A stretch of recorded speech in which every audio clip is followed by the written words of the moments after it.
Boa noite, igreja. Graça e paz. Nesse momento tão especial, eu queria agradecer desde já ao pastor Marcondes, à pastora Dagilda, pela confiança de estar trazendo uma palavra da parte do Senhor para mim e para a tua vida. Eu quero te convidar nesse momento a fechar seus olhos e fazer uma breve oração. Se você pudesse, coloque de pé na sua casa onde você estiver. Feche seus olhos em reverência à palavra do Senhor. Pai, em nome de Jesus, neste momento, Senhor, eu entrego minha vida em tuas mãos, Senhor. O vaso é teu, faça como tu quiseres, Senhor. E aquilo que seja ministrado à tua igreja, seja ministrado também sobre a minha vida essa noite, Senhor. Eu te agradeço porque tu és aquele, Senhor, que não age conforme o que nós queremos, mas conforme o que nós precisamos. E nessa noite, Deus, essa é a minha oração. Não venha falar conosco aquilo que queremos, e sim aquilo que precisamos. Desde já eu te peço, Senhor, vai repreendendo, Senhor, todo pensamento vago, Pai. Onde houver uma preocupação, Senhor, vai aquietando, Senhor.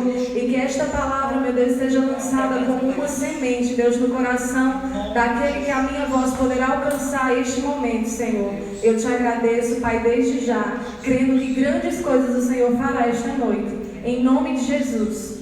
Amém. Irmãos, eu preparei uma palavra muito especial e eu estou muito feliz com aquilo que o Senhor me trouxe para ministrar sobre a igreja e sobre a minha vida também essa noite. O tema da minha palavra chama-se Tesouros Escondidos nas Frustrações. E quando o Senhor me deu essa palavra, eu comecei a me fazer algumas perguntas, E eu comecei a analisar a forma como os tesouros, eles são encontrados. E aí eu fiquei me perguntando, por que é tão difícil encontrar um tesouro? Porque as maiores riquezas estão sempre encobertas. Essa foi alguma das perguntas que eu me fiz. E eu ainda me atrevi a perguntar mais um pouco. Senhor, por que a gente não encontra tesouros nas prateleiras de uma loja? Por que a gente não encontra tesouros tão fácil em um supermercado? E a resposta que o Senhor me deu foi que os tesouros, geralmente, eles são guardados em lugares de difícil acesso, em lugares escuros. Não são tão fáceis e tão expostos como a prateleira de uma loja ou a prateleira de um supermercado. E para você chegar a um tesouro, existe um processo. E eu queria convidar você a abrir a tua palavra lá em Isaías 45, versículo 2 e 3. Eita glória!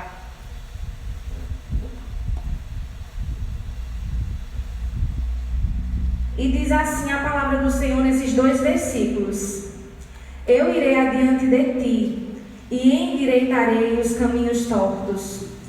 Quebrarei as portas de bronze e despedaçarei os ferrolhos de ferro. Aleluia! Eu te darei tesouros que estão na escuridão. As riquezas estão encobertas, para que possas saber que eu sou o Senhor Deus, o Deus de Israel, que te chama pelo teu nome. E quando eu li essa palavra, eu fiquei maravilhada com aquilo que o Senhor dizia, Ele falava sobre tesouros. Mas, Luana, será que o Senhor está prometendo nessa palavra que Ele vai deixar o seu povo rico, que Ele vai dar rubi, que Ele vai dar esmeralda, que Ele vai dar essas pedras preciosas que o minério oferece? Irmãos, esse tesouro que o Senhor está falando é totalmente espiritual. Aleluia. E nessa noite, eu não sei se você se encontra em uma caverna, eu não sei se você já passou pelo processo de entrar em uma mina escura, mas eu acredito que com certeza sim, porque isso faz parte do processo e da vida de todo ser humano. Todo mundo passa por essa fase de entrar em uma caverna, de passar por uma mina escura, e a diferença não está no lugar que você passa, mas o que você encontra lá. Aleluia. E é isso que o Senhor está dizendo para mim e para você, que essa mina, esse lugar escuro, que provavelmente vai te fazer perder o ar, que provavelmente vai te fazer perder o sono, que provavelmente talvez te deixe sem direção, esse mesmo lugar tem um tesouro escondido. Esse mesmo lugar onde você sentiu tanto medo é onde você vai encontrar a tua fortaleza. Porque antes de você encontrar o teu tesouro, o Senhor, Ele diz que vai adiante de você. Vamos ler de novo o versículo 2, ele diz assim: eu, o Senhor, irei adiante de ti. Mas Ele vai só por ir, irmãos? Não. Olha o que Ele vai fazendo no caminho. Ele vai endireitando o que está torto. Ele vai quebrando portas de bronze. E Ele vai despedaçando ferrolhos de ferro. Quando você chega diante desse tesouro, o que era escuridão começa a ficar claro. E sabe por quê? Nessa noite o Senhor entrega para mim e para você um EPI. Luana, o que é isso? É um equipamento de proteção individual. É algo que só você pode usar, é algo que só eu posso usar. E eu separei para a gente aqui na palavra do Senhor alguns itens que vai substituir essa frustração. O primeiro item que eu separei para a gente poder encontrar esse tesouro chama-se Caverna da Frustração. E o que é isso, Luana? Caverna da Frustração, irmão, é quando você se prepara para avançar, é quando você ora, é quando você clama, é quando você investe seu tempo, é quando você investe seu dinheiro, quando você investe e você está quase chegando no teu objetivo, porque você está investindo. Sabe aquele fariseu quando ele disse: Senhor, quem pecou? Foi este homem ou foi os pais dele? Sabe o que significa essa pergunta que foi feita para Jesus? Aquele homem, ele estava dando duas opções para o Senhor. Agora eu peguei ele. Ou ele vai dizer que foi o homem, ou ele vai dizer que foram os pais deles. Se isso fosse uma prova, e Jesus estivesse lá respondendo, ele ia responder NDR, nenhuma das alternativas. Sabe por quê? Muitas vezes nós queremos passar pelos processos, mas nós queremos dizer ao Senhor como trabalhar. Você orou, fato. Você se consagrou, fato. Você investiu seu tempo, seu dinheiro, isso também é fato. Só que nesse momento de preparação, quando você orou ao Senhor, você mesmo apresentou a Ele duas alternativas ou mais. Você disse: Senhor, eu posso fazer uma faculdade? Ok, você perguntou. Mas depois você disse: eu quero fazer ou nutrição ou educação física. Você deu as alternativas. Senhor, eu não aguento mais esse casamento. Ou o Senhor restaurou o pulo dele agora. Irmãos, não adianta só apresentar a causa. E depois de apresentar a causa, você dá as opções para o Senhor fazer. Ele faz como Ele quer. E é esse o motivo que nos deixa frustrados. É porque a gente investe, a gente faz e a gente quer as coisas do nosso jeito. E muitas vezes nós damos as alternativas para o Senhor fazer. E nessa noite o Senhor diz para mim e para você que quando você apresentar a sua causa ao Senhor, não se frustre se a sua resposta for não. Não se frustre se no meio do caminho você tiver que retroceder. Não fique frustrado se muitas vezes você não compreender a forma como Deus está trabalhando na tua vida e na minha vida. Porque mesmo que os teus planos e os meus planos se frustrem, os planos do Senhor estão avançando. Aleluia. Amém? E quando nós ficamos frustrados, automaticamente a gente avança uma porta. É a porta do desespero. O desespero, irmãos, é um gigante que ele já anda de mão dada com uma coisa chamada perca. A perca de um emprego, a perca de um casamento, de um relacionamento, de amizade, como eu disse anteriormente, de algo que você investiu. E quando você começa nesse processo de perca, você começa a gerar algo chamado falta de esperança. Aquela pessoa que era tão cheia de esperança, aquela pessoa que tinha tanta fé, agora não tem mais a mesma disposição, agora fica cansado, agora não tem mais as mesmas palavras de ânimo. E se você já está nesse processo de falta de esperança, a tua fé começa a diminuir. E eu quero te lembrar essa noite o que Hebreus 11:6 nos diz. Hebreus 11:6 está escrito que se nós não temos fé, nós não podemos agradar a Deus. E esse não é o processo correto a ser seguido. Eu separei aqui alguns exemplos de frustração na Bíblia. E existem vários e vários exemplos sobre isso. Mas eu quero falar com você nessa noite sobre a morte de João Batista. Está lá em Mateus 14. Se você tiver com sua Bíblia, abra aí rapidinho. Mateus 14, do versículo 6. E diz assim: festejando-se, porém, o dia natalício de Herodes, dançou a filha de Herodias diante dele e agradou a Herodes. Irmãos, Herodes se encantou com a beleza daquela mulher. Herodes se encantou com o desejo daquela mulher. Se encantou com o que ela podia oferecer aos olhos dele. Mas ele não tinha noção que o passo seguinte seria algo angustiante para ele. Ele ficou tão encantado que ele perdeu a noção do perigo. Ele perdeu a noção da palavra que ele iria liberar sobre a vida dela. E ele diz a ela: Salomé, você pode me pedir o que você quiser. Irmãos, Herodes era um homem importante. A palavra dele era decreto. Você sabe o que Salomé pediu? Ela pediu a cabeça de João Batista. Herodes não sabia que esse seria o pedido a ser feito. Irmãos, nós devemos ter muito cuidado quando nós começamos a ser seduzidos pelos prazeres e pelas coisas que o mundo nos oferece. Porque a princípio é muito bom e os nossos olhos se agradam. Mas quando nós fechamos os nossos olhos espirituais, nós não temos noção desse perigo que nós corremos. Os nossos planos muitas vezes se frustram porque nós não pensamos. Nós somos levados muitas vezes como uma folha seca.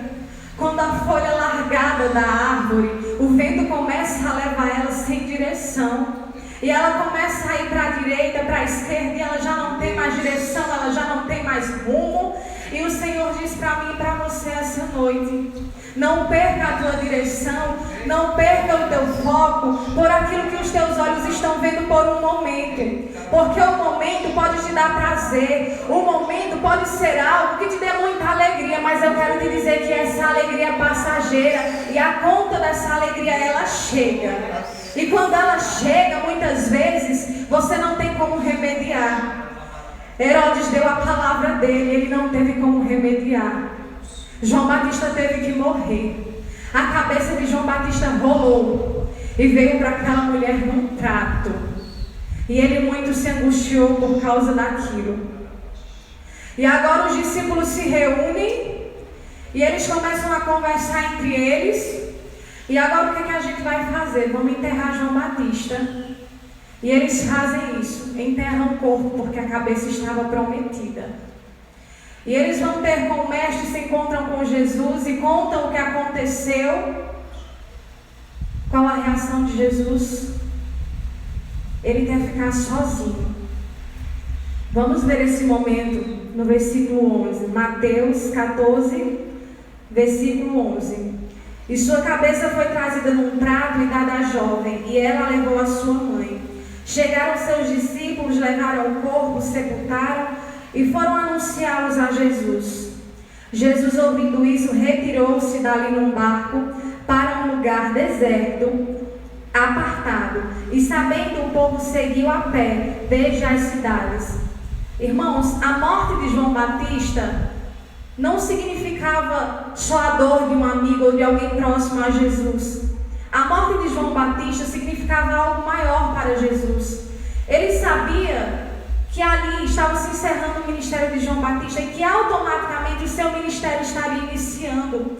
Ele sabia que ele tinha um longo caminho a percorrer. Ele sabia que naquele momento ele teria que entrar em uma mina. Mas ele sabia que ele não podia vacilar, porque ele tinha tesouros e ele precisava ser firme. Quando ele entra no barco e ele se afasta, a Bíblia diz que a multidão começa a segui-lo às margens. Irmãos, quantas vezes o dia mau chega para mim e para você? Quantas vezes é tudo que a gente quer ficar sozinho? Quantas vezes a gente não quer falar com ninguém? ninguém, a gente não quer atender ninguém, a gente não quer saber de ninguém, e a gente está sentindo aquela dor, e às vezes a gente diz: Deus, por favor, respeita a minha dor, porque este é o meu momento, e esse é o desejo do nosso coração. Mas quando Jesus chega do outro lado, ele se depara com aquela multidão, e aquela multidão ansiava algo de Jesus, aquela multidão esperava que Jesus os curassem. E a Bíblia vai nos relatar, no versículo 14, que quando ele sai, ele avista uma grande multidão, e naquele momento, ele é possuído de uma íntima compaixão para com essa multidão, e ele cura os seus enfermos.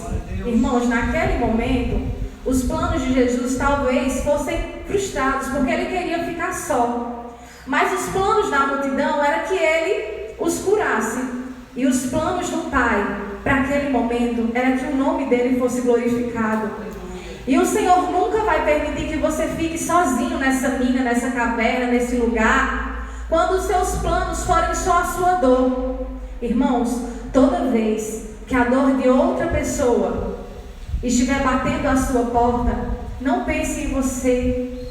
Se nós dizemos que servimos a Cristo e que somos pequenos cristãos aqui na terra, nós devemos agir com Ele. Naquele momento, Jesus pega a sua dor e coloca no bolso. E a dor dele se transforma em cura para outras pessoas. Irmãos, o Senhor está nos ensinando a não sermos egoístas. O Senhor me leva lá para Lucas 10, na parábola do bom samaritano. E o Senhor vai nos dizer naquela palavra que o homem descia e os salteadores o encontraram. E ele fica caído no chão, ferido. Ele apanhou muito e ele não tinha forças mais para ficar de pé. E 3 pessoas passaram por aquele homem: um levita, um sacerdote e um bom samaritano. O levita talvez tenha enxergado aquele homem, talvez até tivesse cantado uma canção bonita para ele, talvez tivesse olhado para ele, mas ele não tinha tempo. A canção dele não era suficiente para curar a dor daquele homem. A canção dele era tudo que ele tinha para oferecer àquele homem, e aquele homem não necessitava só de boas canções. O sacerdote talvez tivesse olhado para ele com julgamento, com apontamento. Talvez tivesse dito: está aí porque merece, está aí porque algo ou alguém proporcionou esse momento e não cabe a mim levantá-lo. Talvez ele esteja aí porque Deus permitiu. Ei, nessa noite, o Senhor diz a mim e a você: o espírito que eu te dei foi de bom samaritano, não foi espírito de Caim. Não foi esse espírito que o Senhor nos deu. Você sabe qual é o espírito de Caim? Caim tinha o espírito de assassino.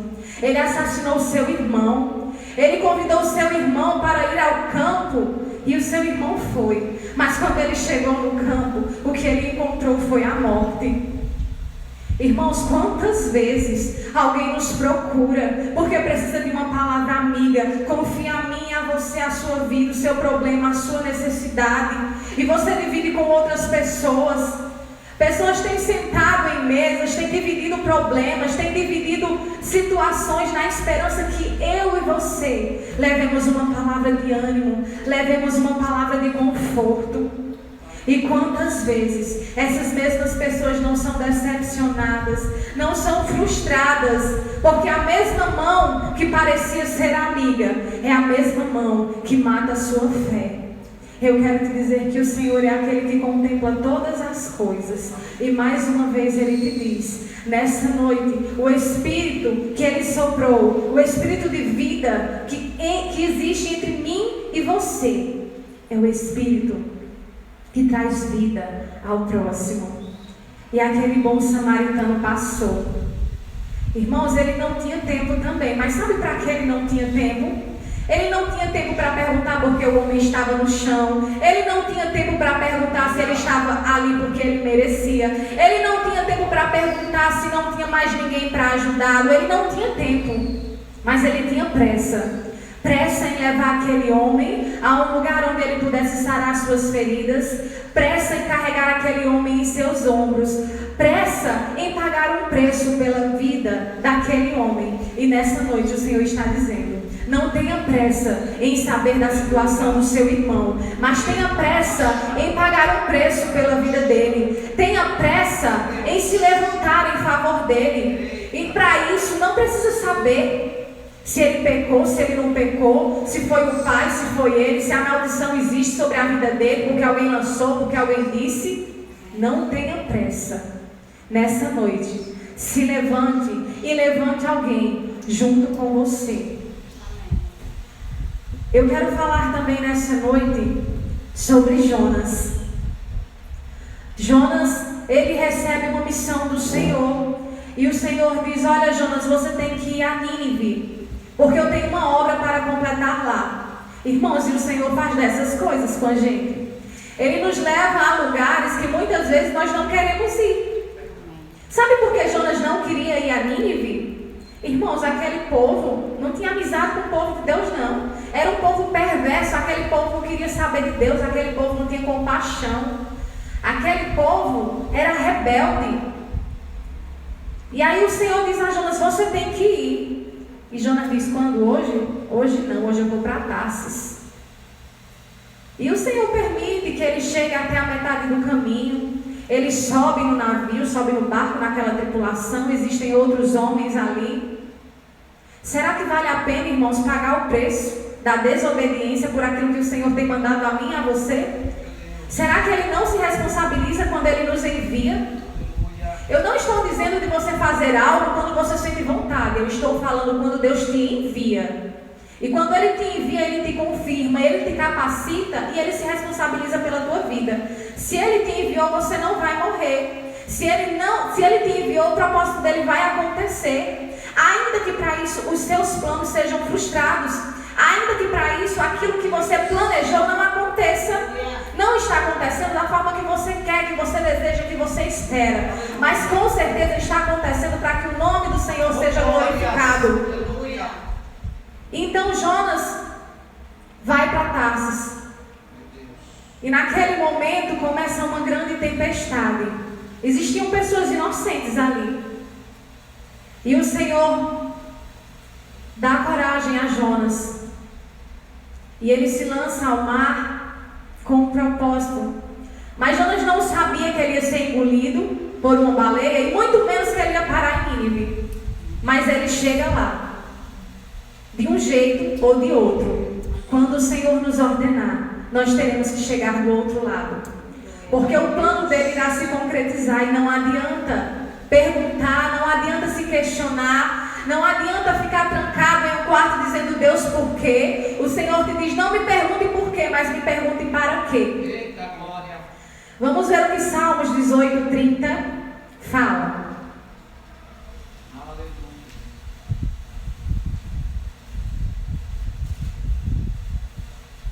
Salmos 18, versículo 30 diz assim: o caminho de Deus é perfeito, a palavra do Senhor é provada, é um escudo para todos os que nele confiam.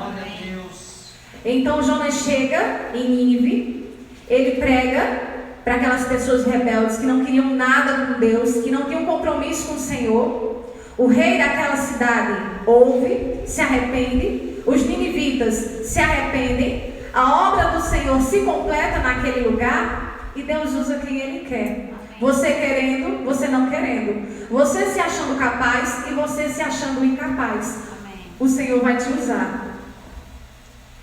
E eu quero resumir, o tempo já está acabando, mas eu vou resumir aqui a conversão de Saulo em Paulo.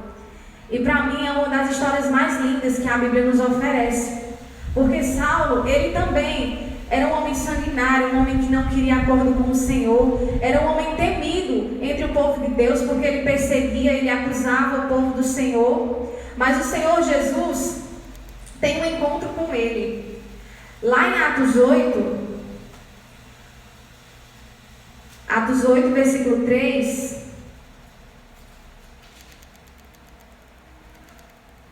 os homens têm uma visão sobre Saulo. E diz assim: Saulo assolava a igreja, entrando pelas casas e arrastando homens e mulheres, e os encerrava na prisão. Era assim que o homem enxergava Saulo. Sabe como o povo de Deus agia naquele tempo? Os que andavam dispersos iam por toda parte e continuavam anunciando a palavra do Senhor. Paulo perseguindo e eles anunciando a palavra do Senhor.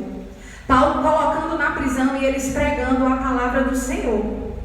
Só que em Atos 9, versículo 15, nós vamos ver o que Deus pensava dele.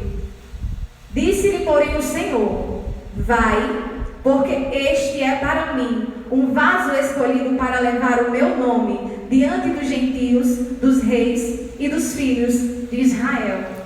O Senhor tinha um plano, tinha um projeto a ser cumprido na vida de Saulo. E o Senhor Jesus vai ao encontro de Paulo, quando ele está indo para uma cidade chamada Damasco. E nesse encontro o Senhor Jesus diz: Saulo, Saulo, por que me persegues? E Saulo diz: Senhor, quem és tu?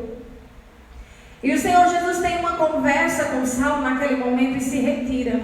E quando ele tenta enxergar, ele não vê mais nada. E a Bíblia nos relata que ele passa 3 dias cego. E o Senhor envia Ananias para ir ao encontro de Paulo. E Ananias treme na base. E ele diz: meu Deus, eu já ouvi falar desse homem. E ele é sanguinário. Ele é homem que persegue o povo de Deus. Mas o Senhor não mandou. Então o Senhor vai se responsabilizar. E Ananias, por obediência, vai ao encontro de Saulo. A obra ali é feita e Saulo agora se converte em Paulo. E ele começa a pregoar o nome do Senhor. Irmãos, imagina que loucura. O homem perseguia o povo de Deus e agora ele é perseguido. Ele fala com intrepidez, ele fala com ousadia da palavra do Senhor. E isso começa a confundir os próprios servidores de Cristo, os próprios judeus. Porque muitas vezes a sabedoria de Deus é loucura para nós. Muitas vezes nós não compreendemos os caminhos que o Senhor toma. E não cabe a mim e a você compreender. Cabe a mim e a você obedecer. E então ele, agora convertido, começa a falar da palavra do Senhor. E os próprios que deveriam acolhê-lo se reúnem e dizem: vamos matar. Eu não sei se ele está pregando de verdade, eu não sei se ele está pregando de mentira, eu não sei qual é o plano dele, o propósito dele. Vamos matar. E ali é criada uma estratégia e Saulo consegue sair daquele lugar através de um cesto. Os discípulos colocam ele, lançam ele do outro lado do muro e ele escapa como livramento do Senhor. Mais uma vez eu te digo, quando o Senhor te mandar, você não vai morrer não. O Senhor vai te dar livramento e você vai completar a boa obra. Então quando Paulo chega do outro lado como um bom cristão e um novo convertido, o que a gente quer quando a gente aceita Jesus, que a gente está cheio de informação? A gente quer união, a gente quer comunhão com os nossos irmãos, não é assim?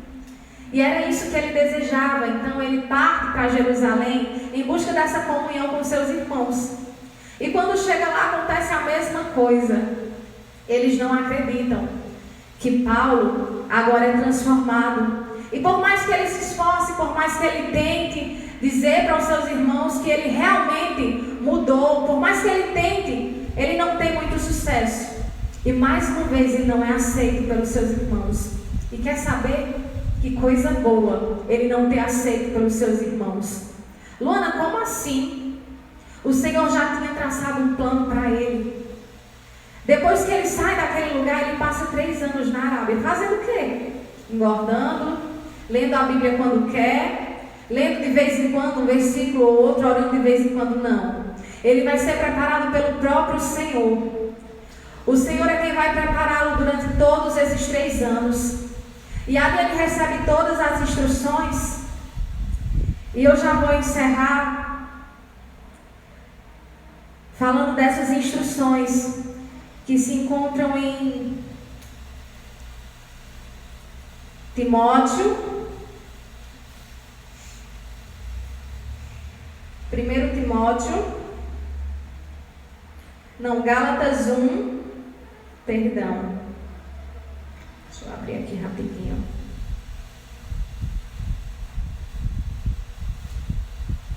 Gálatas 1, do versículo 10 ao 17.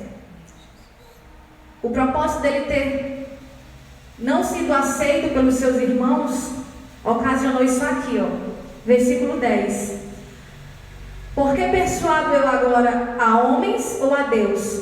Ou procuro agradar a homens? Se estivesse ainda agradando aos homens, não seria servo de Cristo. Mas faço-vos saber, irmãos, que o evangelho que por mim foi anunciado não é segundo os homens, porque não o recebi nem aprendi de homem algum, mas pela revelação de Jesus Cristo. Porque já ouvistes qual foi antigamente a minha conduta no judaísmo, como sobremaneira persegui a igreja de Deus e a assolava. E na minha nação excedi em judaísmo a muitos da minha idade, sendo extremamente zeloso nas tradições de meus pais. Mas, quando aprouve a Deus, que desde o ventre da minha mãe me separou, me chamou pela sua graça e revelou o seu Filho em mim, para que o pregasse entre os gentios, não consultei carne nem sangue. Irmãos, e essa é a instrução que eu deixo da parte do Senhor para mim e para você. Mas, Luana, o que tudo isso tem a ver com esse tesouro e com essa caverna? Lembra que eu falei de um EPI lá no comecinho? Esse é o teu equipamento de proteção individual. O principal deles é: não esmoreça a sua fé, não apague a sua lâmpada e siga ao pé da letra as instruções que o Senhor tem te dado, porque só dessa maneira você vai encontrar os tesouros que o Senhor te prometeu. Não se incomode quando Ele começar a endireitar os teus caminhos. Não se incomode quando você passar por essa mina e aqui ou ali você sentir aquela falta de ar, quando você sentir vontade de ficar sozinho. Tudo isso é normal e o Senhor compreende. Mas também não seja covarde. Chegue em Nínive, cumpra o seu propósito, faça aquilo que o Senhor te chamou, independente da situação, independente de quem está do teu lado, independente de você estar entendendo ou não. Lembre-se apenas de que todas as vezes em que os teus planos estiverem sendo frustrados, os planos do Senhor estarão avançando.